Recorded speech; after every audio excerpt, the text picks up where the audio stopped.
This is a 2021 Porsche 718 Cayman GTS 4.0, a car that fills the space between a standard 718 Cayman and the more hard-edged, totally bonkers in the best way, GT4. It's also a bit of a nostalgia machine, as this 718 is powered by a glorious, naturally aspirated 4-liter flat-six engine, which is attached to a 6-speed manual gearbox as standard. My name is Robin Warner, an experienced engineer and magazine editor, and I am also naturally aspirated. In the 718 hierarchy, the GTS sits just beneath the top of the lineup, above the standard 718 S and T models, but beneath the GT4.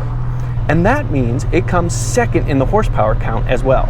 94 ahead of the base and T, 44 more than the S, but 20 short of that GT4. However, you do get snazzy 20-inch wheels, a dark aesthetic inside and out, and the Porsche Active Suspension Management Sport Suspension.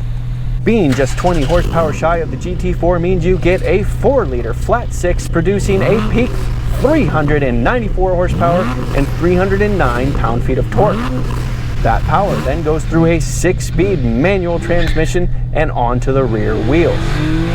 The base price for the 2021 Porsche 718 Cayman GTS 4.0 is $88,150, and my test car cost $100,990. For those that are interested, I included detailed specifications including dimensions, fuel economy, and options in the description.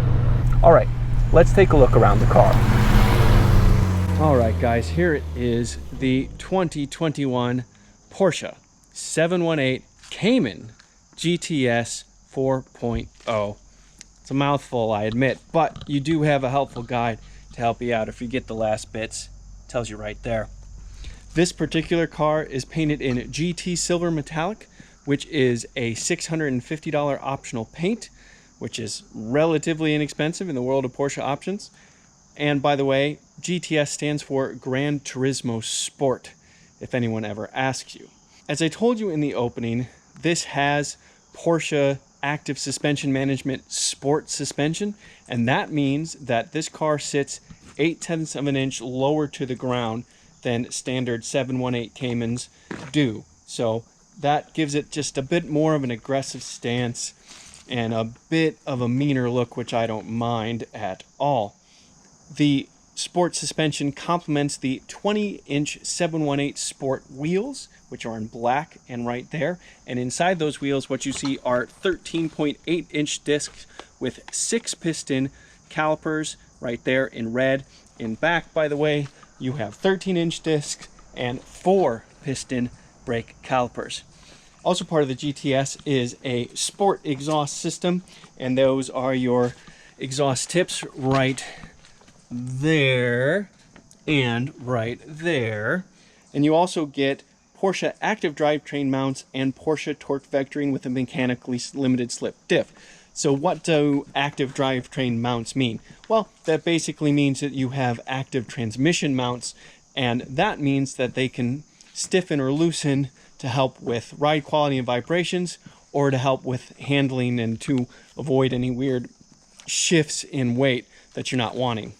Looking at the front of the car, you'll see that this kind of follows the standard GTS aesthetic, and that's that everything's just a bit darker, right? So the headlights have this dark tint to them right here. The taillights do as well. Lots of trim pieces like this are black. Lower spoiler lip is also black. And I think that that contrasts the silver paint pretty well. I mean, generally speaking, this is just a really good looking car. Having the mid-engine proportions, but still relatively small, and it's low to the ground, and it's got these really nice, also black scoops just after the doors here. And, you know, just having a little bit of that just like darker tone. There's the tinted taillights, and this relatively subtle spoiler built into the back. And then through the glass, you can see this brushed aluminum tower between the shock absorbers in the rear. So it's a really pretty car to look at, but it's also nice inside. Let's take a look. Okay, you'll notice that this darker aesthetic continues on the inside. We've got a whole lot of black black leather, dark carbon fiber, black synthetic suede, black trim, all these kinds of things. However, this particular interior has a lot of options. Start with a big one. These are the optional $3,030 18-way adjustable sport seats. And when I say 18-way adjustable, adjustment, adjustment, adjustment, adjustment, adjustment, adjustment. You can just move this seat around in a lot of different ways. 18, in fact. And it does make it easy to get comfortable in this car. Another option on this interior is the leather and Racetex materials used. And here is some leather right here, some more right there. And that is $2,160. And then yet another option is the optional interior trim package. Now this one is fascinating. So this one adds carbon fiber to the trim, which you can see here and here. And then it also adds this carmine red stitching that you'll see throughout. And it's one of those things where the price, and there it is there, it's up here, and GTS embossed in the seat right there. The price for that is $3,690. But at the same time, these finishing touches do look really attractive on this car. I love this seam coming down here, and I really enjoy just the finished look of it, you know, and even your cup holder cover right here is carbon fiber. I mean, come on. It's one of those things that at first glance, the price, you're like, that can't be worth it. But then you look at it in detail, I'm like, God, it does look really cool, right? But let's start this up and look at a couple more things.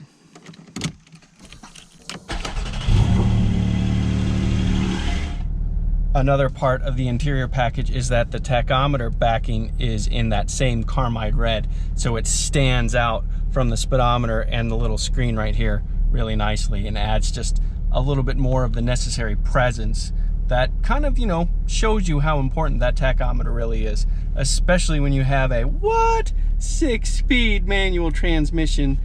That's right. So there are some standard features in this car. That includes some of this synthetic suede like you have on this GT steering wheel. You also get the Sport Chrono package as standard, which adds Sport Plus and Individual to the Sport and Sport settings, and also a Sport exhaust, and of course, always loud. You get a 7-inch touchscreen here in the center console to work with, although there is another optional extra. This particular car has navigation and a couple of other bits, and that's another $2,320. But just beneath the 7-inch screen, you do get dual zone climate control and the usual settings there. You do get heated seats, and if you look down here, here is your adjustable suspension. You have 2 settings for stability control, sport and off. Here is what lifts that rear spoiler up if you want. Loud exhaust, and the auto stop start of the engine can be turned on or off there, and of course, you know, hazards and locks, those types of things.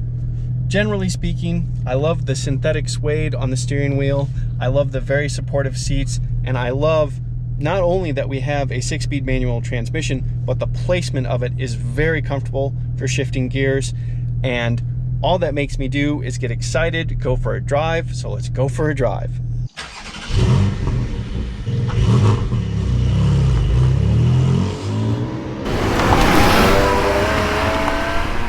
Hi everybody. Well, here it is, a 718 Cayman GTS 4.0.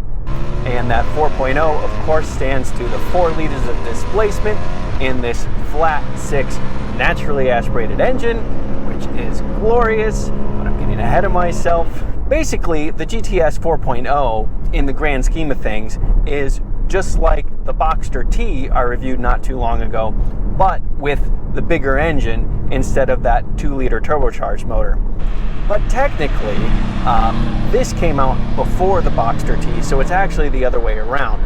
Anyway, there's a lot of super cool things about this engine, so let's talk about it.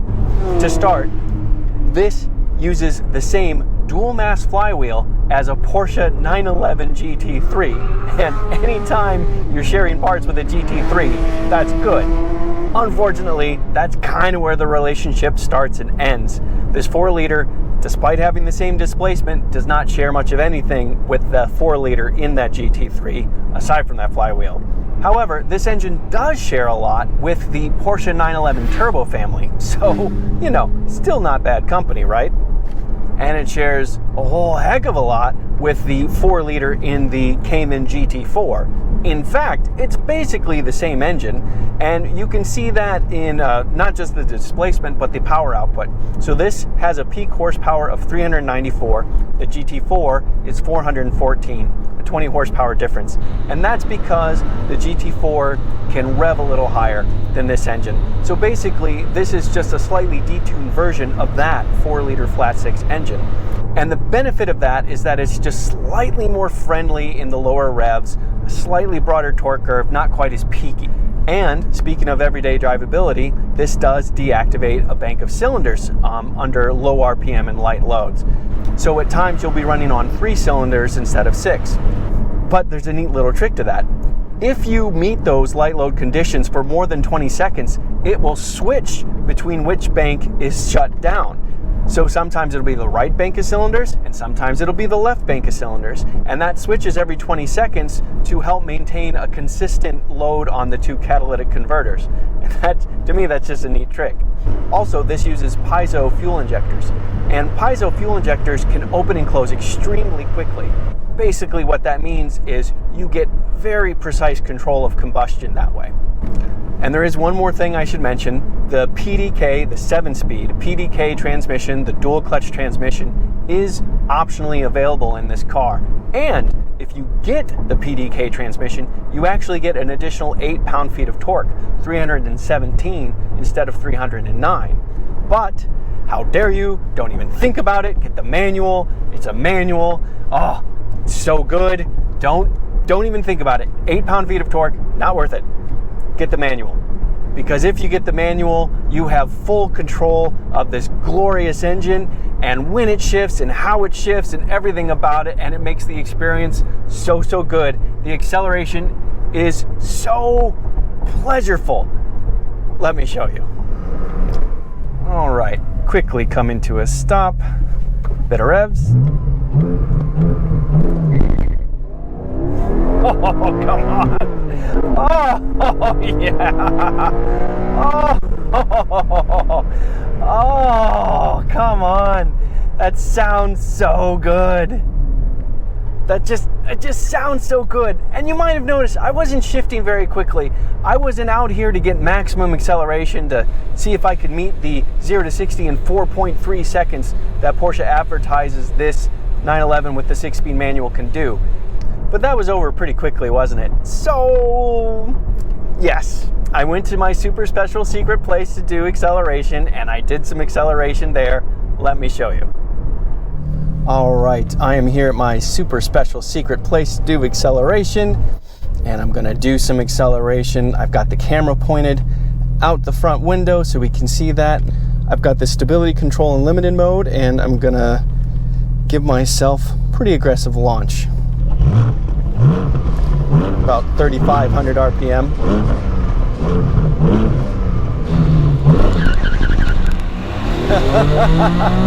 Oh, yeah. Oh, come on. Oh, man. That is so good.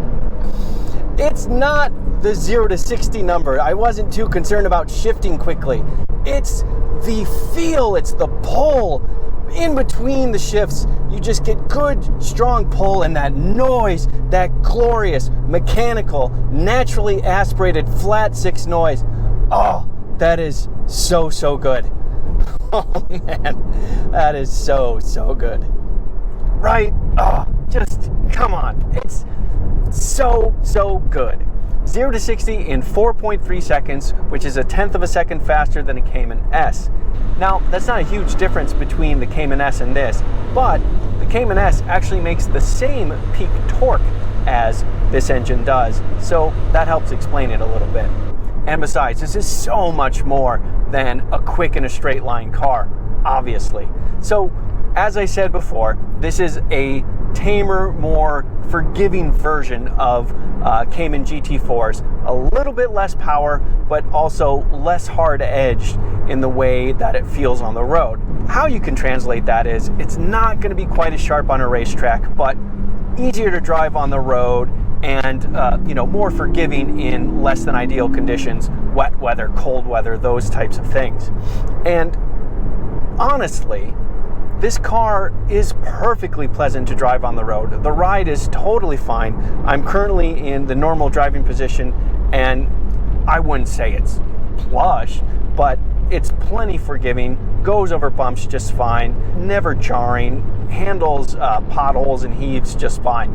But then, because you have the Sport Chrono package as standard, you can turn it to Sport Plus, and the adaptive shocks firm everything way up, and you're reminded that you are 0.8 of an inch lower to the ground than a standard 718, and you can just heave it into a corner and just enjoy really, really fantastic body control. In the age of electric power-assisted steering, Porsche sits right at the top in terms of feel. You just get a sense of what's going on the road. The steering is weighted perfectly, it's really precise, and you do get a really good sense of what's going on in the front end. Furthermore, this is a mid-engine, relatively light car, 3,166 pounds. So this thing is athletic, it's nimble, the front end is sharp, turns in quickly, you have great body control, so everything stays nice and flat. The car takes a set, the rear end follows it really progressively and smoothly. You have a great sense of what's going on. And you've got a darn decent amount of grip when you're going through the corners. Even in tight corners, you can carry a darn decent amount of speed. It's impressive, and it's so much fun. And then when you get to corner exit, you can just right back on the throttle and let that flat six sing and just get up there to 7,800 RPM. Oh, so nice. This really is just an absolute pleasure to drive. No, it's not as sharp as a GT4, but this thing is plenty track capable, and it does come with the Porsche Track Precision app, so you can record lap times and all those kinds of things, and you can optionally get this car with the Porsche ceramic brakes. But there's some irony here, because you could argue that the Porsche Boxster T is even better. After all, it's the same equipment in terms of the chassis, and it weighs more than 100 pounds less, 3,065 pounds instead of 3,166. But then you don't have the engine. It's a great 2-liter flat 4, don't get me wrong, but it is no 4-liter flat 6 that can just blip shift to third, blip to second, and then just get on the power and listen to that. Oh my God. I just can't get enough of this engine. And that makes the overall experience of this 718 GTS 4.0 so good and so rewarding. I'm Robin Warner. Thank you for watching. And if you are still watching, I'd really appreciate it if you'd like this video and subscribe to my channel. Those types of things really help me out a lot. Okay, goodbye. One more time? Yeah, one more time. Oh man. Woo! Oh, so good.